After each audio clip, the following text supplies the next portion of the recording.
The question starts with why is there an LHON genealogy project? There are some common questions that happened to me when LHON entered our lives and seem to enter a lot of folks' lives when this happens. People often ask, are you the first ever affected in your family? And sometimes you know, sometimes you don't know. Do you have any other living relatives who are carriers? And how do I tell them? Do I tell them? Now, I believe that if we do tell our carrier family members, we can potentially impact their lives. And by that I mean that we can help them potentially reduce the risk of becoming affected themselves, as was discussed this morning, through educating. We can also help folks avoid some unnecessary tests and treatments, because if somebody knows that they do carry an LHON mutation, that whole medical mystery tour, all those tests and unnecessary treatments, don't have to do them, because you can go straight to a neuro-ophthalmologist and deal with LHON rather than wondering what's causing the vision loss. And we can expedite the path to clinical trials, treatments, and support. Again, if you know what you're dealing with, should that blurry vision start, we heard this morning that there are clinical trials that are looking for folks in the 0 to 6 months of being affected time frame. Well, often it takes a lot longer than that to get diagnosed. But if you know it's in your family, if you're aware that you're a carrier, and if someone in your family has told you that you're a carrier, then you can make your way more quickly to clinical trials, treatments if there are any, and to support, like meetings like this. So I've been curious about how to explore this notion of informing family members, extended maternal family members who carry an LHON mutation. And I've thought about this issue of genealogy and how do I look in my own family tree and how do other folks look in their own family trees. And I thought, well, maybe I could find a genealogist to come to this conference and teach us how to do genealogy. Or I thought maybe there's some folks who've done it, because there are folks in this community who've explored their family history. And I thought maybe one of them could give a little, discussion of how to do that, doing it yourself. But then I realized this is hard. It's like one more thing, right? Learning genealogy, it's got its own systems and techniques, and learning that on top of all the other things we're trying to learn when LHON has come into our lives, it's just one more thing we have to learn. So I realized, like anything else, you can turn to professionals. There are professional genealogists out there who do this for a living, who know how to do it, and can be supportive in terms of doing it. But it's a professional, you have to pay for their services. So that became an issue of, how do we obtain those services? There's also the piece of when you found those family members, how do you tell them? It's a hard piece of information to say, you have this mutation. It's a gift, but it's a difficult gift to give. And genetic counselors are available to give that service. And there's a genetic counseling service called Informed DNA, and they offer phone consultations and LHON expertise. So there's a group called Global Genes, and you all have on your table brochures about the drug discovery pathway, and that group supports patient advocacy organizations like ours. And they started a patient impact grant program last year. So I applied for one of their grants, and they generously provided a grant to allow us to do a project that would allow us to engage a professional genealogist in this arena, and also pay for genetic counseling for a pilot program to see how this could work. So the next step was to identify families who would be attending this conference, who were willing to have their family's information shared publicly. And the next step was to find a genealogist who could do this project with us and for us. So I started trying to find someone who was both a good genealogist but also an educator, because we want I wanted someone who could help look in these families' family history, but also someone who could teach this group how it was done. Someone who was interested in this project, who had experience in finding living relatives, not just historical relatives, and someone with an understanding of genetic inheritance and how that works. So fortunately, I found someone who happens to live not far from me, and she's here today to speak to us about this project we've been doing.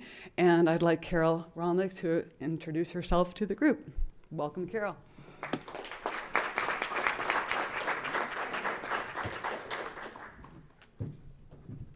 Thank you, Lissa, and hello, everyone. I'm really honored to be here. My name is Carol Rolnick, and I am a genetic genealogy consultant based in San Diego, and I love what I do.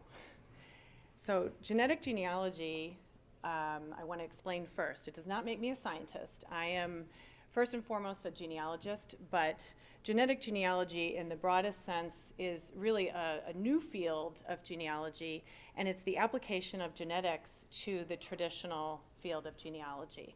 It's kind of the marriage of the two. So I've been working on my own family history since I was a teenager, and my grandfather wrote his memoirs, and I felt this kind of urge that I had to create a chart for everybody that he talked about in his memoirs, all these people in his history, and that's kind of where it all started. I've had my own family tree on Ancestry for a long, long time, but it really wasn't until the last 7 or 8 years when autosomal DNA tests that were, direct to consumer autosomal DNA tests through Ancestry DNA, 23andMe, and Family Tree DNA became available that I got hooked. And I saw the marriage here of the genetic side with the genealogy side, and this is really when I decided this is what I wanted to do for a living.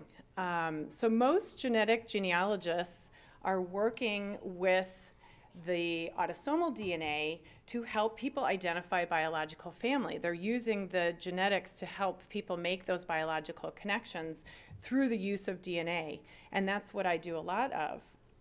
This LHON project is new, and it's exciting because it's a completely different application of genetic genealogy, and so I thank Lissa for her vision to get us to this point and to get this project started, because I really see this as the beginning of something fun and exciting and beautiful and beneficial. I mean, the idea that a genealogist can be of assistance to the medical community in helping to identify distant relatives that may be at risk of certain inherited diseases is really compelling and very exciting to me. And I think probably a lot of other genetic genealogists as well. So you guys are all, this is groundbreaking, and this is fun to be kind of at the cusp of this. So I'm really excited to tell you about the project. And first let me start with kind of our research objectives, or our objectives, which we kind of put into two buckets. First, the research objectives here were to build the mitochondrial family tree, not caring about anybody who's not on the mitochondrial line, for 3 different families that were identified that are affected by LHON. And we're building them back in time along the mitochondrial line and then forward to identify living individuals. And along the way, obviously, we're trying to look for any sort of evidence of blindness that we can see in the tree. From the outreach objectives, we're really looking to be able to provide contact information to the best of our ability for any living mitochondrial cousins, and then guide those families on strategies and different options for being able to reach out to them, and then offer to connect them to a genetic counselor, as Lissa alluded to as well. So I also have ulterior motives here, and I think Lissa does too, and that's to inspire you all, because we'd love to see this expanded. And if we can inspire you to maybe get started on this, that's a good thing. So I'm hoping that I can integrate some education as a part of the presentation here. You can learn a little bit of some genealogy skills, some tips and tricks, some ideas for reaching out to unknown cousins that we kind of have learned and shared. And mainly to determine whether this is something that you're up for. You know, if this is something that you want to do on your own, or if you'd like to hire a professional. So, say you decide that you do want to get started doing this, where do you begin? Well, as any good genealogist would tell you, you start with what you know. And that usually involves talking to the older generations. Start with the elders in your family. These are the folks who remember, you know, grandma, great-grandma, you know, everybody that you need to know, everyone that you need to be able to research.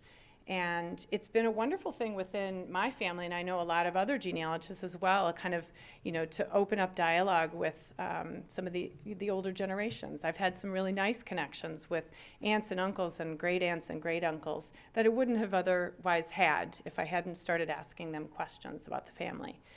And look to see whether they know. Is somebody collecting this information? There's oftentimes someone in your family who is a genealogist or a historian. They're the person that's, you know, keeping all those old photos, and they love to, you know, they're the ones that take home the program from a funeral and, you know, all the notes and things like that. And you're going to want to find them and start collecting details about those individuals in your family. So names obviously are important, but middle names are also really, really important, especially if you've got super common surnames. Dates and places, not only dates, but places of birth and marriage and death. You're going to want to collect all the names of spouses and siblings and children. Occupations can be super, super helpful as you're collecting this information from your family. If you've got, you know, a Robert B. Smith in your family, I mean, do you know how many Robert B. Smiths there are in America? But if you knew that he was a piano tuner, that, you know, might stand out on a census record for you and help you identify. And then the places that they've lived. So how did we get started on this project? We did the very same thing. We collected information from each of the LHON families about their known mitochondrial tree. So I didn't give these families names because, of course, we're tracing the female line and we lose that name at the very first generation. So just to keep it simple, it's family number 1, 2, and 3. And family number 1, our contact is Lori, who's here in the room. You want to raise your hand, Lori? She's based in California. Family number 2 was Brendan, who's based in Chicago, and unfortunately he's not able to be here. And family number 3 is Kelly. Kelly's over here, raise her hand. She's based in Utah. So each of these families provided us with their known information. Lori's family was able to give us information back through her grandmother, and she's got roots in California and Kentucky, which are both great states to get information. There's a lot of digitized and indexes online and available in those 2 states, which is wonderful. And she's got 4 known LHN affected family members. So here's a little chart to kind of show you where we started. And my charts look a little different than a geneticist that's doing this, because I wanted to include names and explain it a little bit more than, you know, the circles and triangles and squares that the geneticists are using. So we start at the bottom, and so I should explain too that the pink squares are females, the blue squares are males. Those that have the stripes are the affected individuals. And we start with Lori at the bottom here. She's our contact, and she's got 2 siblings here, Tracy and Stacy, and Tracy is also here. Raise your hand, Tracy. Yay! And he's one of the affected people in their family. Their mother was also affected, an uncle, and it's suspected that their grandmother was affected as well. Family number 2 is a huge family, first of all, giant Irish Catholic family, and they had lots of genealogical information. The known mitochondrial tree they were able to give me was through the great-grandmother. I'm sure they probably could have gone farther than that, but I didn't want them to have to do my job, of course. And they had roots in both Illinois and Massachusetts, and then actually before that in Maine. So still some pretty good records in those states. And Brendan has 4 known LHON affected people in his family. So this is Brendan's family. Brendan's right here in the bottom center in the blue box, circled. And as you can see, his mother has something like 10 siblings. I've got it written down here. Yeah, the mother has 10 siblings. Now, I did not, for any of these trees, include information on any of the first cousins. Most of those people are very known and, they weren't looking for that. But I did include some information here on a second cousin of Brendan's, Quinn, who's affected, and then 2 of his first cousins, and his uncle James. Now, I did the tree from James's point of view, so when I talk about cousins of theirs, this is from James's point of view. If we're looking at Brendan's, it would have been one more generation back. But they were able to give me lots of great information to get started with. And then family number 3 is Kelly's family. And growing up in Utah, they naturally had lots of great genealogical information to share with me. They gave me through their great-grandmother and probably could have gone way farther back than that as well. They have roots in Utah and descend from recent immigrants from Norway, which is great because there's tons of readily available genealogical information in all the Scandinavian countries. And they have 2 LHON known affected in their family. So this is Kelly's family. Kelly's down here at the bottom, our contact, and also one of the LHON affected. And then her grandmother, Bertha, was another one. You can see she has 2 siblings, and her mother and all their siblings. And we're going back to Dagmar here as her great-grandmother. So, now that you've gathered all of the information, we need to get started building the tree back in time. So I'm curious, this is, I'm trying to educate a very diverse group of people, and I don't know how, what process everybody is in or how much experience you have. Can I just have a show of hands of how many have kind of dabbled in their own family genealogy and maybe have done it online a little bit?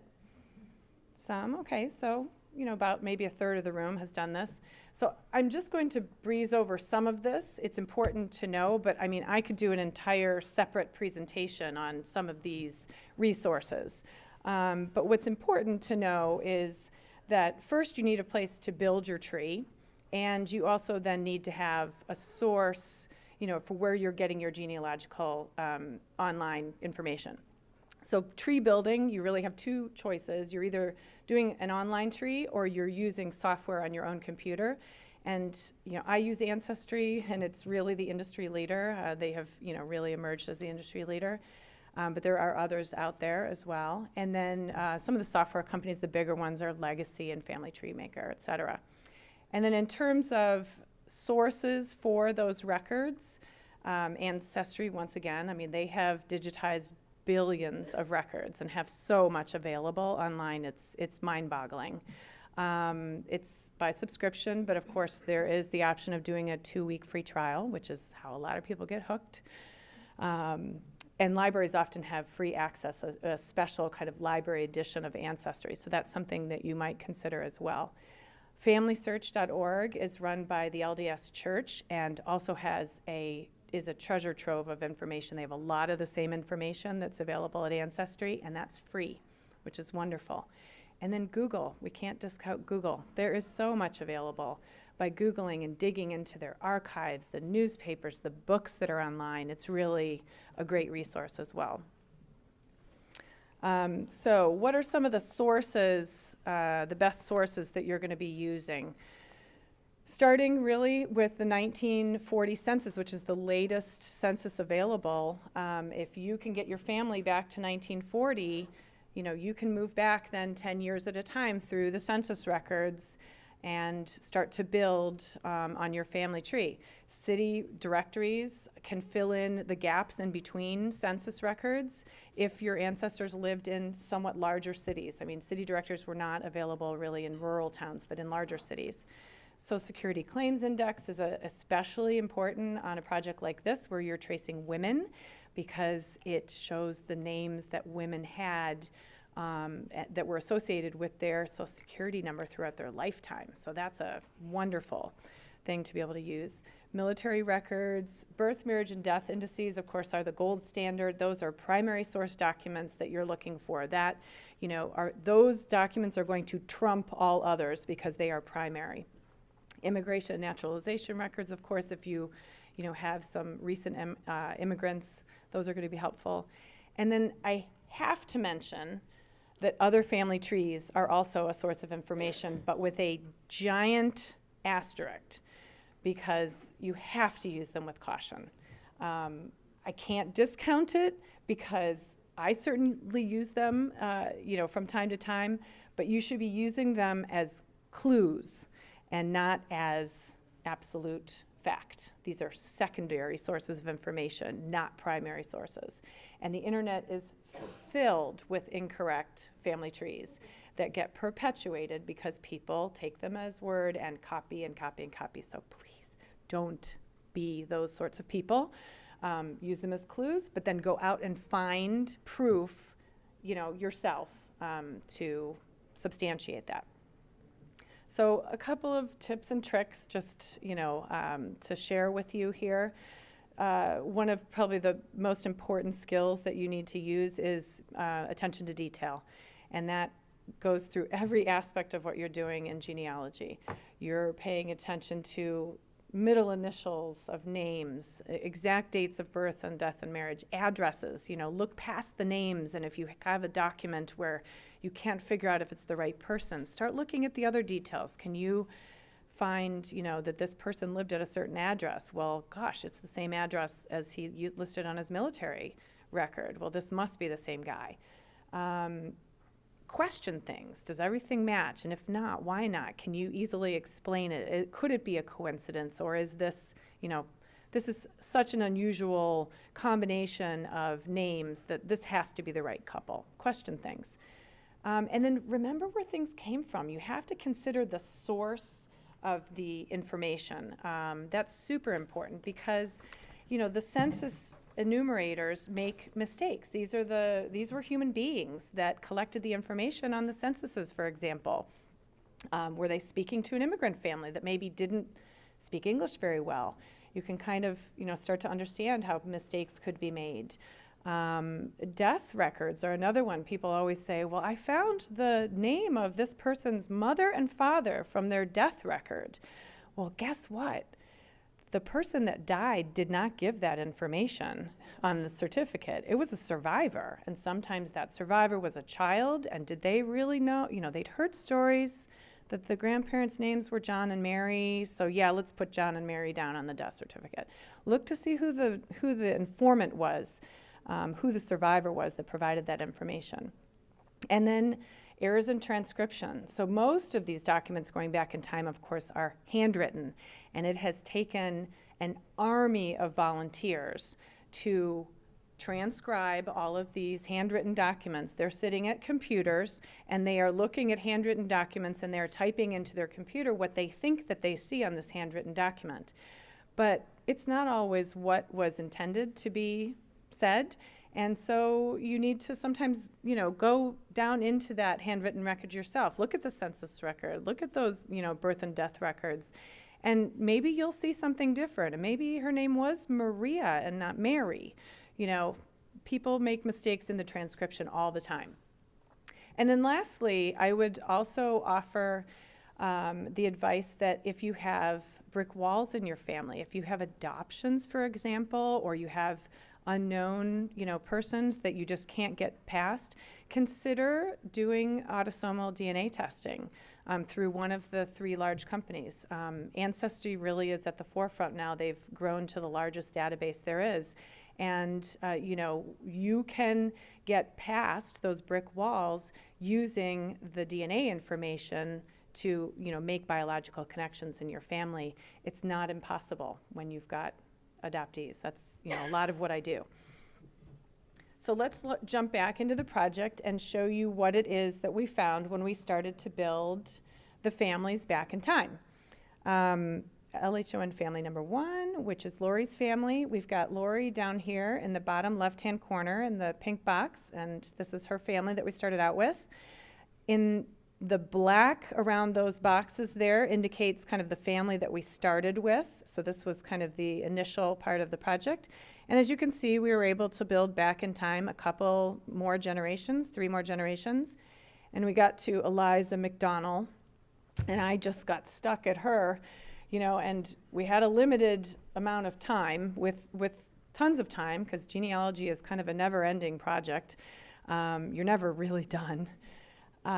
We said, this is where we're going to leave it right here. I was able to find through death records of a lot of her children that her maiden name was McDonald, but I couldn't find any McDonald families that fit from that area, you know, where, you know, she seemed to fit into. So we just said, okay, let's stop there. And obviously this is going to give us a great number of people that we can start to bring forward in time. Family number 2 is Brendan's family, and Brendan is down here at the bottom in the blue box, as you can see. I'm sorry I left Quinn off here, but you can see his other family members that are affected, and everybody in the black boxes are where we started. And let's see, our James's great-grandmother, Charlotte, was an only child, but her mother had a number of siblings, and I was able to move back to, you know, a couple other generations there. And then family number 3, this is Kelly's family. Kelly's down here at the bottom in this box, and her family there that we started with in the black. And as you can see, her great-grandmother had 13 siblings. Huge family. So I was very excited about that. This is going to be a lot of, you know, potential to move forward in time and build these families forward. And I wanted to point out to you, too, these folks right here, Julia, Hannah, and Fernanda, I believe her name is, were the Norwegian immigrants, 3 sisters that all immigrated from Norway. And their mother lived and died in Norway. But again, there's a lot of potential to continue that tree back in Norway because there's excellent records. So now we need to start building forward in time. And honestly, this is the more difficult part. This is definitely challenging. And the main reason that this is challenging is because living individuals are protected by privacy laws for all sorts of really good reasons, of course. And, you know, once you die, your right to privacy ends. So that's why, you know, it's very easy to find information on deceased individuals, but not so much on living. So the latest census data available is 1940, and that is also for the reasons of privacy. The US government doesn't release census data until 72 years after the census was taken. So, you know, you can't find where these people were in 50 and 60 and 70 for many, many more years. The Social Security Death Index made a change recently. It used to be that you could look and find very recently deceased individuals in the Social Security Death Index, and there were lots of problems with identity theft and things, so they've made a change, and I think it's 3 years now they don't report on deaths. So it's super hard when you're trying to pull these families forward in time and you don't even know if they're living or dead. Are you looking for somebody who could have a phone number, or, you know, is this somebody who you're looking for a gravestone? And women, darn women, change their names every time they marry. Most times, you know, obviously it's a little, you know, sometimes less nowadays, but obviously in history, in our country, women tend to change names when they marry. So they're really hard to trace. You might be able to find a woman in the 1940 census and her maiden name, but, you know, if you don't have any idea who she married, you know, there's no evidence of her, you know, in databases now going by her maiden name back in the 1940s. She's going to be, you know, have lived as a married woman for 50 years, and it's going to be much harder to find her. So what are some resources that we can use for what's called reverse genealogy? So this is kind of coming forward in time. A lot of people refer to that as reverse genealogy. The biggest, number one resource is obituaries. I love good obituaries. When someone is listed with their full name, including their middle name, and their date of birth, and their parents' names, who they were predeceased by, and who survives them, and the name of the town that those survivors live in, I mean, those are great obituaries and can be an incredible source of information. Some of my favorite resources are listed there. A lot of them are subscription, but a lot of them are not. You know, Googling the name plus obituary oftentimes leads you right to some very obscure source where a person was listed. Sometimes the newspaper that they were listed in with an obituary is not digitized, it's not online. But if you call the library in the town where you believe that they died, and you've got a date of death, maybe, you know, they're showing up in the Social Security death index, but you just can't find an obituary, call the library and see if they can do a lookup for you. Find a Grave is another one. Find a Grave is a wonderful free resource online. A lot of volunteers are taking photographs of graves all across the US to try and document graves, and oftentimes they post obituaries as well. So, some other resources for reverse genealogy. Say you find an obituary and you've got a name of a survivor and the town that they live in. How do you find that person? How do you get a phone number? How do you, confirm that they're still there? Well, that's where so-called people finder websites come in. And these are websites that compile publicly available information on pretty much everybody, of adult age in America, and they are compiled into profiles.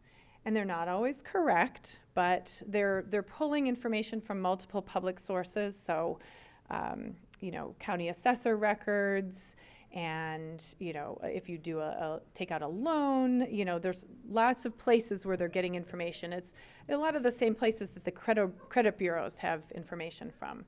So most of these are subscription, and they can be a great source of information. If I know that an individual was living in a certain town in an obituary back in 1995, and I find somebody in a people finder website by that name, and he's got a former address in that town, and it also shows who these people are associated with. So you sign a loan with somebody, you have a mortgage with your spouse, you become associated with that person in these people finder databases.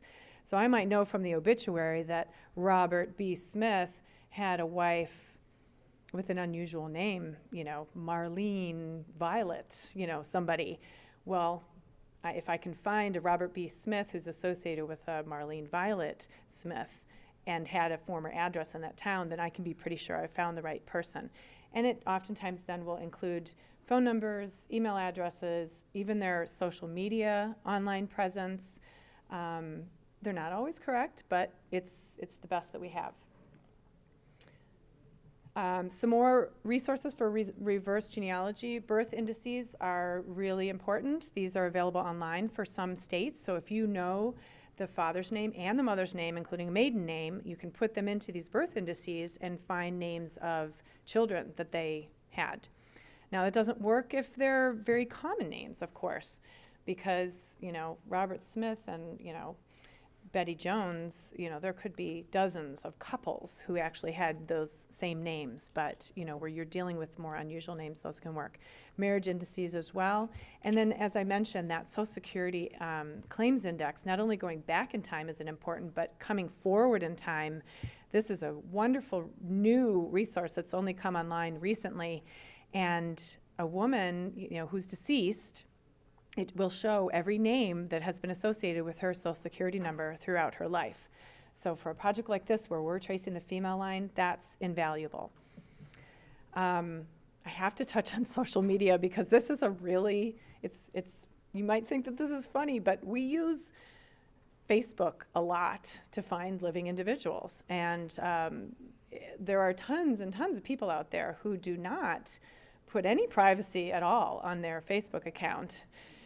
Everyone's reaching for their phone to check their own. It's amazing what's available through Facebook. If you go to the About tab on a person and then go down to their family and relationships area, some people have a virtual family tree right there for you to see. I mean, they list, 12 people, brother, sister, cousin, aunt, mother, father, child. They can build your family tree for you right there. Even if you can't see their information, oftentimes you can go to their friends list and search for people with the same surname who probably are related to them and see whether they've got things listed as well. And check photos for comments, especially older Facebook users. They love to post black and white pictures from family reunions, and all the family is commenting on it. Oh, Uncle Bob looked so thin, and you can somehow, start to compile who this family was. So don't change your privacy settings. It's good to be able to connect with family this way.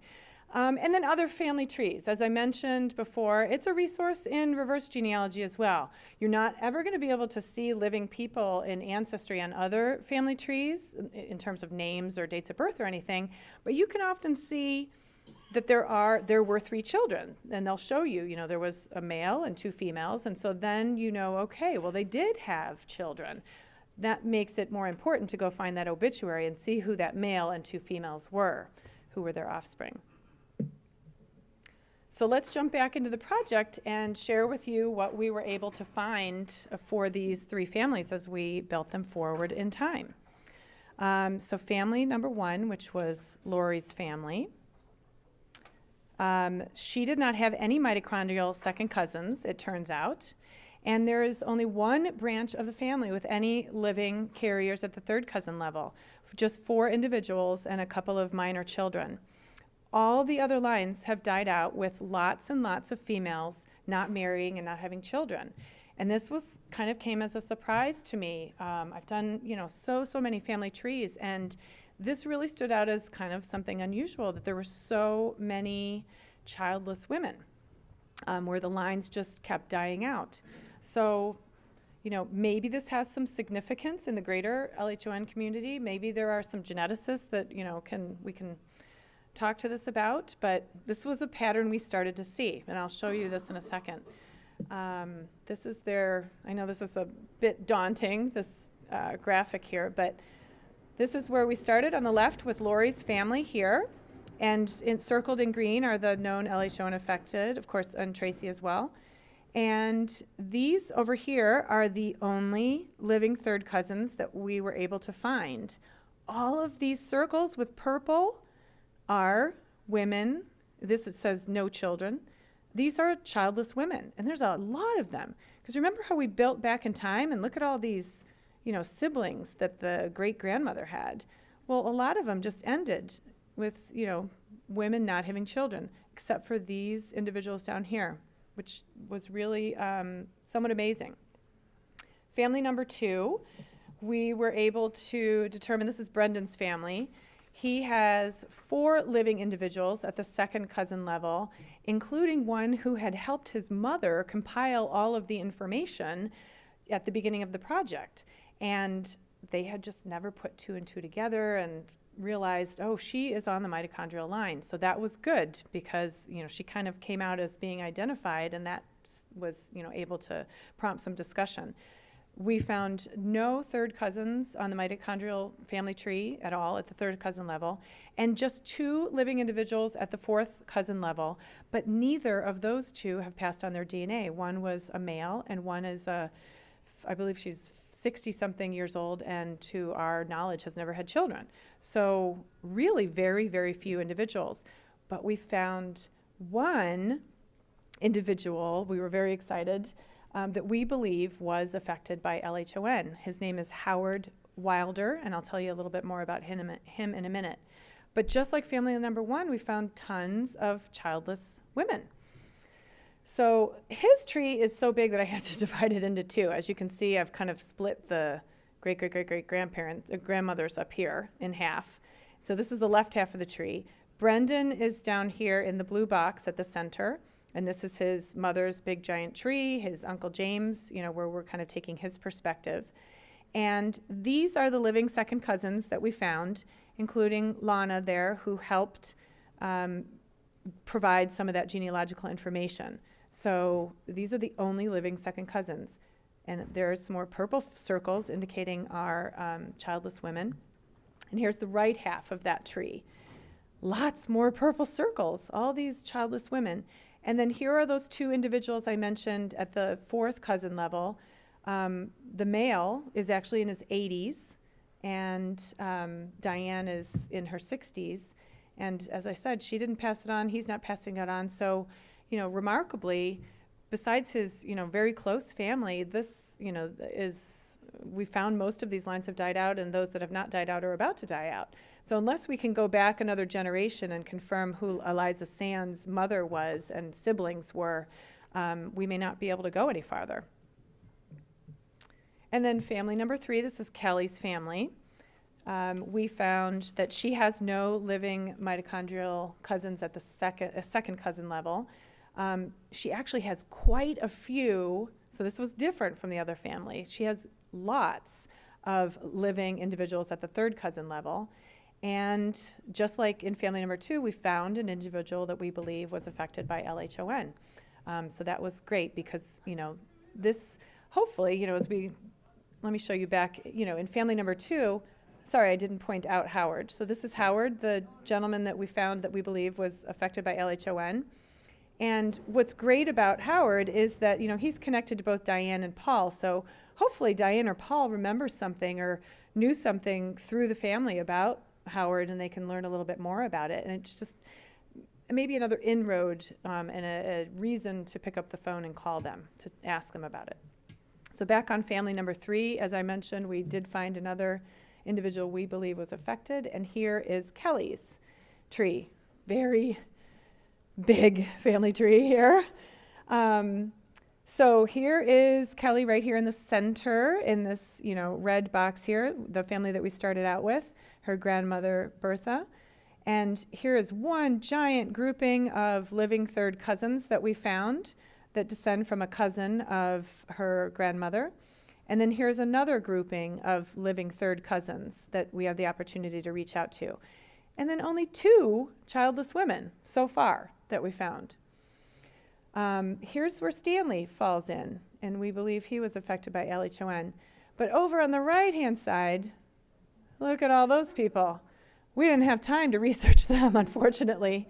These are those 3 immigrant women, remember, from Norway. So these other 2 sisters, between the 2 of them, had 20 children. So I think there's a lot of opportunity to continue to do research on this tree, and I'd be super curious to know how many of those women ended up, being childless, or how many lines have died out, and how many can you trace forward to the present time. So that's where we stand with building the families forward in time, and I want to change gears for a moment and talk to you a little bit about finding evidence of blindness in your family trees. It was something that I learned a lot about on this project. This was not something that I was well versed on at all, but it was really fun kind of trying to figure this out because it doesn't jump out at you. I mean, people don't tend to put blind on their tombstone. You just don't know. And, you see this family tree here, and just by seeing their name, we have no idea, what their state was, whether they had difficulty with vision. So even if you have already done your family tree and this is not a project that you're going to engage in, go back in those family trees or, talk to your genealogist and your family and see whether you can go back and find some evidence of blindness, because there are some clues that you can find, and you may actually answer your own question as to whether or not you were the first in your family. So the census records are the first source that I want to talk to you about. Prior to 1850, as some of you who have done genealogy know, they weren't listing everyone in the household. It was only head of household that was listed, and then the number of individuals in the household. And while they were talking about how many were blind, it's impossible to know who they were.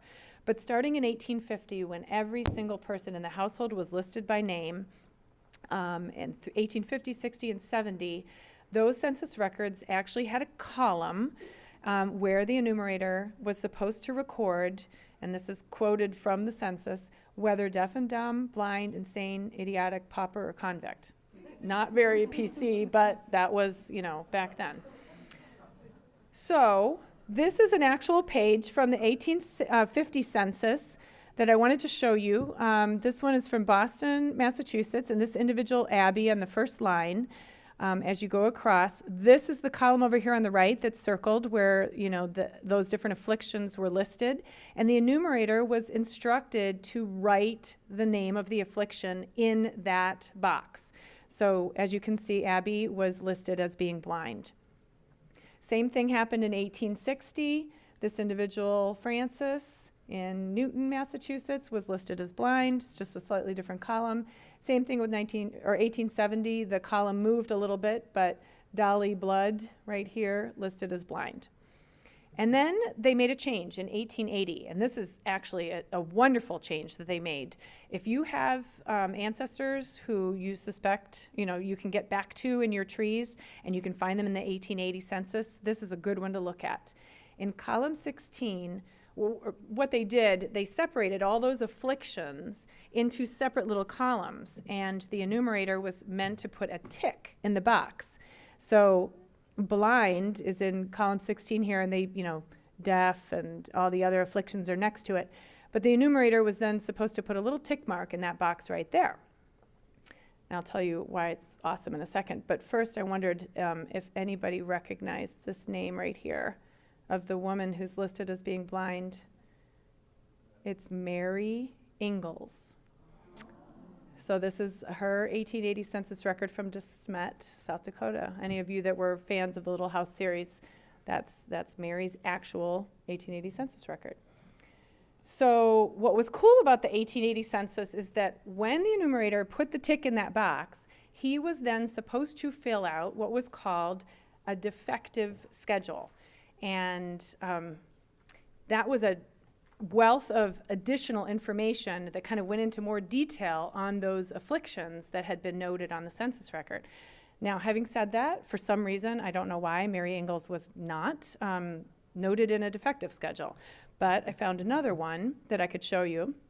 So this is the blind defective schedule for, I don't remember, this might have been somewhere in Massachusetts too. So everyone listed on this defective schedule was blind, and as you go across, it has city and town, then the county, and then listen to what they listed here. This is pretty cool.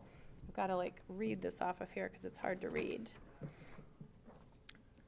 The first column says self-supporting, so they're listed as yes or no. The next column is age at onset. So this little column right there tells you age at onset. How cool would it be to know that, right? The form of blindness. Now, keep in mind, this is, 1880. The cause of blindness. So some of those are a little dubious, obviously. Whether it was total or partial blindness right here, whether or not they had been institutionalized, and the length of stay and the date of discharge. So, wow, right? I mean, it's not a medical diagnosis, but it sure is a really, good clue as to what was going on with that particular person. So let's talk about, there's one more census.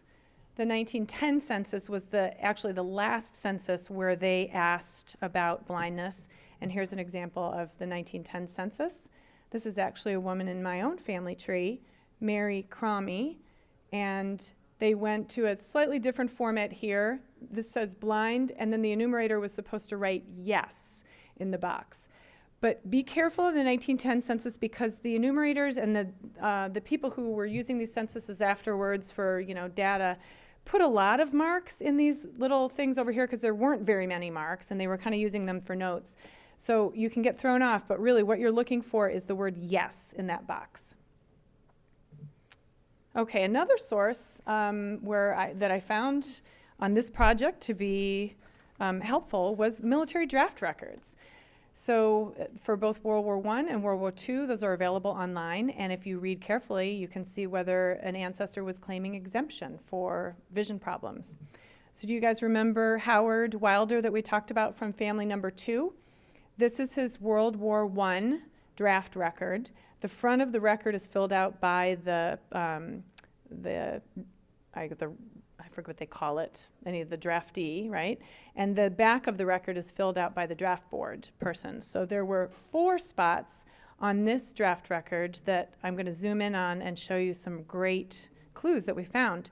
So question 12 on the front asks, do you claim exemption from draft and specify grounds? And it's listed defective eyesight. Amazing. On the back, the draft board was supposed to write, has the person lost an arm, a leg, a hand, a foot, both eyes, lots of different ailments. And it was noted that he has eyesight apparently very bad. And then on the front again, where Howard was asked, what is your present trade or occupation and where, by whom are you employed? He noted that he was cutting and weighing stock for the Massachusetts Commission for the Blind. So another clue. And lastly, take a look at his signature. This poor guy obviously was having difficulty signing, and it's a definite clue to what was going on here. And then this is his World War II draft record. Now this was the old man draft, so they didn't ask the question about exemption necessarily, but I found one clue that I wanted to zoom in on, his signature. So he was having trouble signing, but by 1941 or so, he was using a stamp instead of his signature. And someone noted underneath of it, registrant partially blind uses rubber stamp. So, wow, right? This is great that we were able to find this. Another place we found some evidence was in newspaper articles. So remember Stanley Ongley from Kelly's family? This is a newspaper article that I found from the Ogden Examiner, and when we zoom in, it was an article, incidentally, that was featuring a company locally that employed a lot of blind individuals. And when we zoomed in, it says, among Hill's blind employees, and it lists a bunch of people, including Stanley Ongley, Salt Lake City, Packer, and the instrument branch. So that was a good clue that, might open up some dialogue to talk to some of those family members about. And then Howard Wilder, our gentleman from family number 2, we found a tiny little blurb in a Cambridge newspaper that noted that he was undergoing electrical treatment for eye trouble at the Boston City Hospital. So, maybe some of the doctors in the room might know what that would have been that he was doing, but kind of glad that they're not doing that these days. So city directories can also be a source where you can find some information about blindness. When you are in Ancestry and you open up a city directory to look at it, it's a bit overwhelming. It is like a phone book. These were the predecessors to phone books. This is before people had phone numbers, but it listed everyone in a household and their address and oftentimes their occupation as well. Mainly in cities, though, as I said, not rural areas. So we zoom in, and this is all of the people with the surname Minor that are listed here. And we're looking for Harriet Minor, who was related to one of my ancestors. And it lists Harriet C., Mrs., teacher, state school for the blind. And then the R is residence, and that's her residence address. This was in Indianapolis. So, it's not proof that she was blind, but there was circumstantial evidence in my family that this ancestor had married a blind woman, and, that could very well be true. She was teaching at a blind school. And then obituaries. I, have to talk a little bit about obituaries because they are also a good source of information. Obituaries nowadays tend to have a lot more information in them than in the, past. But look at this lovely obituary. This was actually Kelly's grandmother, Bertha Tuckett, and this is hard for me to read here from here. I think it says that she was involved for many years in the Utah Association for the Blind, and her inability to see never stopped her from living life to its fullest, which is wonderful, right? So read those obituaries. Now, this was a known LHON affected individual in Kelly's family, but how wonderful would that have been if we had found an obituary for a third or fourth cousin confirming that there was vision loss, in that branch of the family. So don't overlook obituaries. And then the last thing is really, I think, talking to cousins, picking up the phone and asking people what they remember, what their stories were in their family, which segues very beautifully into phase 2 of our project, which was the outreach portion of the project where we were helping the families to make contact. So what we did was provide each of the 3 families with contact reports for all of those living individuals where we were able to find information. These mostly came from Been Verified and Spokio, some of those people finder websites that I talked about, with, you know, imperfect phone numbers and imperfect email addresses and things, but the best clues that we have. A lot of them had Facebook accounts as well, so, you know, we gave them that information. And then we guided the families on different strategies that they could use for reaching out. And, you know, it's important to note that it's going to be different for every individual. These are human beings, and, you know, what's right for one person is not right for another. So, you know, Brendan reaching out to an 80-something-year-old man, you know, might kind of take a very different approach to Kelly reaching out to a 20-something who's on Facebook. But, you know, phone numbers, phones, email, Facebook are all great options. And, you know, one of the pieces of advice that we gave was to really use genealogy as the icebreaker. You'd be surprised how it can break down kind of barriers. When you let people know that you're doing some family research, people are much more likely to connect with you once they know you're not a complete stranger. You actually have a family connection, and you start talking about, you know, your great-grandmother or great-great-grandmother that you found that you have in common. It opens dialogue. And along those lines, we advised the families to really kind of reach out to the older cousins first. You know, for many of those reasons, they tend to remember things better, obviously. And I think people, as they get older, they get a little bit nostalgic too. And they like to, you know, preserve the family history. And so they may be more willing to engage in conversation with a distant cousin who's reaching out. Ask about those LHON individuals. You know, once you are able to find somebody that you suspect was affected, that's a great segue to conversation. Can you tell me more about your Uncle Howard? I understand he might have been blind. He was claiming exemption on his World War I draft record. And then each of the families was offered the option to speak with a genetic counselor if they wanted to help guide them reaching out to the families, and also that they could give those family members the option of speaking to a genetic counselor as well. So a quick update for everybody on the outreach. Family number 1, which is Lori, of course. I talked to her at length last night, and so some of this is actually slightly outdated now. She has attempted phone and Facebook contact with the third cousins, and she's had some dialogue with the 1/3 cousin on Facebook. And she's been able to kind of talk to them about the fact that there are some things that she'd like to discuss by phone with her about some medical things in the family, but they haven't quite gotten to that LHON stage. Did you want to add anything to that, or is that enough to say? That is right where we left it. That's right where we left it. In doing this, it did bring up a lot of emotional stuff about my mom was affected, her brother was affected, and my mom in 1980 went to Doheny Eye Clinic, and they said, we can see you have optic nerve damage, and there's nothing we can do about it.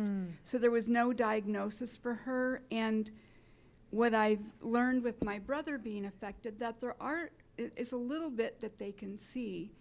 And I just felt badly that I didn't understand what was going on with my mom then, because she would see some things. So then we're thinking, so how blind are you? I mean, we never said that to her, but we did think that. And my mom was a little bit of a pill, so we didn't know what she was doing. So as I think back, I wish I would have had this information. I would have done more, but it wasn't available. So It's an emotional journey, certainly. and then seeing what you found were 2 third cousins. Is it once removed, or I think it's once removed, yep. and both female? And the one that's on Facebook, I can see she has a daughter that's somewhere between like 7 and 9. And wouldn't this be good information for her to have? Absolutely. So I'm waiting I was waiting for her to respond. We talked a little bit, and she kind of laughed it off, although she did affirm that, yes, she knew the names that I was mentioning generations back. So she knew that was true, and she kind of laughed off that we're such distant relatives. But I friended her on Facebook. Hopefully she'll maybe have an interest sparked seeing stuff that we post from this conference. I hope And so, if too. not, I'll contact her again and be a little more upfront about, I'm wondering if there was anybody in your family who was blind or had visual impairment or something. So I will That's do great. that. So Thank you so much for sharing. That's great to hear. I hope that was good for you guys all to hear too, because it's, these are real people that we're dealing with here. So family number 2, which is Brendan, he's not able to be here. As I mentioned, he's in contact with his second cousin, Lana, who helped with the family tree. And he's going to kind of use her as the introduction to the rest of, the cousins in that branch. So Lana has a couple of siblings, and I think it was an aunt as well. And then he has that one fourth cousin, and then the 80-something-year-old Paul. He has sent a lovely email to Diane explaining who he was, why he was contacting her, he tried to bring in Howard Wilder, asking questions about him, and he's still awaiting a response, so he's planning to follow up by phone shortly. And then family number 3, Kelly, has shared with me also yesterday that this has actually ended up opening discussions and dialogue with her first cousins, who obviously were very well known, but it took this project to make them realize, oh, we are connected through the mitochondrial line, and that's been good. And she's also shared that she has exchanged Facebook messages with one of her third cousins, but is not quite there yet either. I think you've discussed LHON, haven't you, with her? Yeah, I have, and she was actually part of the more difficult line that I didn't think we would get anything from. But she wants to talk to the genetic counselor. Great. So she is 22. She just had a baby, and so I think she's very much interested in knowing this. But even my first cousins, that one that has lived with me since the beginning of mine, he's like, "What do you mean?" I'm like, "You've lived with me. We've told you this. I don't know how many times." And then my aunt, my mom's sister, when my mom was talking to her about it, acted like my mom just gave it to them. That it was her fault that we just gave it to her, and we're like, that's what my grandma had. And so through this, they're like, okay, maybe we should take this a little bit more serious. Yeah, and my grandmother never had a diagnosis of it, but since I've You're gone pretty sure. blind, and Yeah. we've learned that that's what it was. And didn't we find too that there were some rumors that there is actually one of those third cousins that is a genetic counselor? Yes. So we're trying to identify who she is. Yes. Through this study, my mom, when we found out that Stanley Ongley was blind, because we had no idea about him, she contacted another family member that's been doing a lot of the genealogy work and said, "Do you know anything about him?"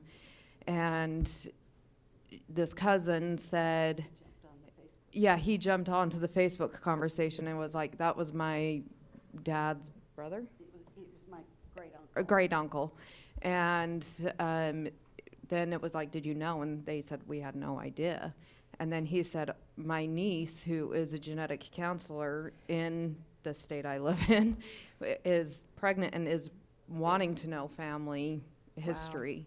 And so so I'm hoping we can find out who she is. He hasn't gotten back to my mom about it. He asked, what exactly is the name of what you have, or what your daughter has? Because I know she will be extremely interested in this. So I didn't get the name of his niece, but he asked, what is it that she needs to know? What is the name of this That's disease? great. So it was, he just jumped on the conversation that I was having with this third cousin. And so nice, it will be Yeah. passed on. Even if I don't ever Right. know her name, just through that conversation, it's going to be passed on information Right. to her. And we would never have known this if we hadn't gone through this exercise, would we? So that's wonderful. Thank you. You're welcome.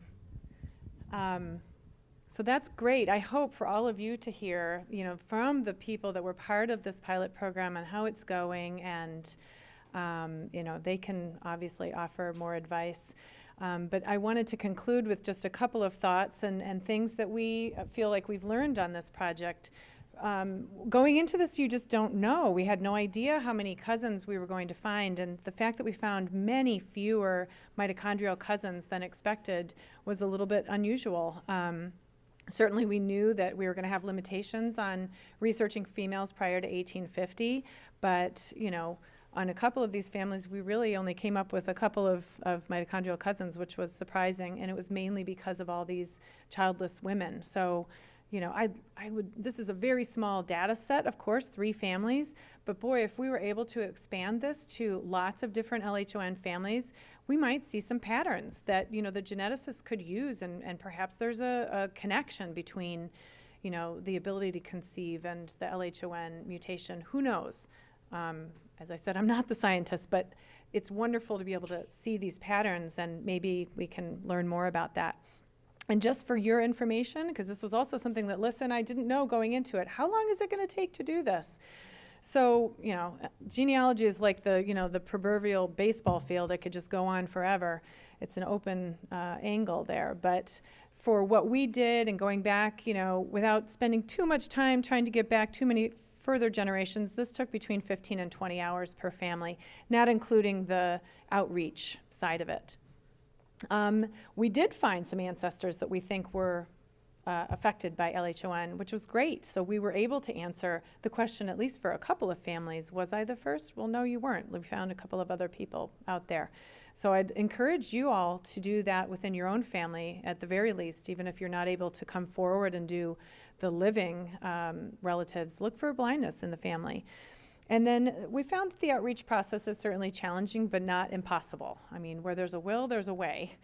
And the methods of contact are not perfect, but we can find ways around them. And if you really want to contact those cousins, we can find a way to do that. But part of it is, overcoming those fears of difficult conversations. So I think with experience and with everyone sharing, this will just get easier, and I think it will become a lot more common, honestly. We're, again, at the cutting edge here. So, but overall, I really feel, and I hope that I'm not speaking for Lissa without her permission, but I feel that the benefits of this really are very worthwhile. I mean, we're spreading awareness of this, rare disease. We're educating the cousins, and we are benefiting the LHON community as a whole by doing these sorts of outreach projects. So I was thrilled to be a part of it, and I want to thank you all very much. I'm sorry, I think we end up going into the break a little bit. And Lissa, I know you wanted to finish up with a couple of slides here. So thank you, everyone.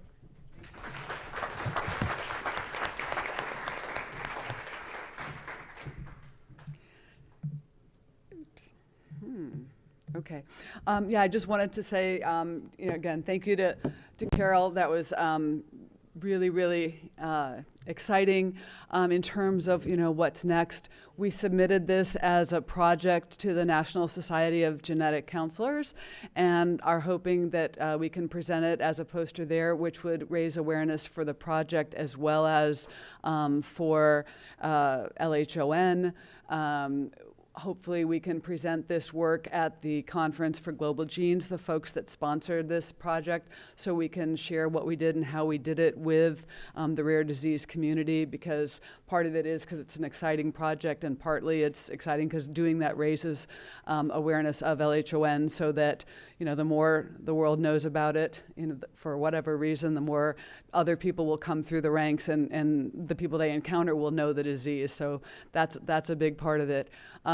Of course, if anyone wants to do this on their own, Carol has given us great insight and advice, and the video of this presentation will appear online in the near future, and you'll be able to, all the slides will be there that you'll be able to look at and, review this again, because there's a whole lot of material.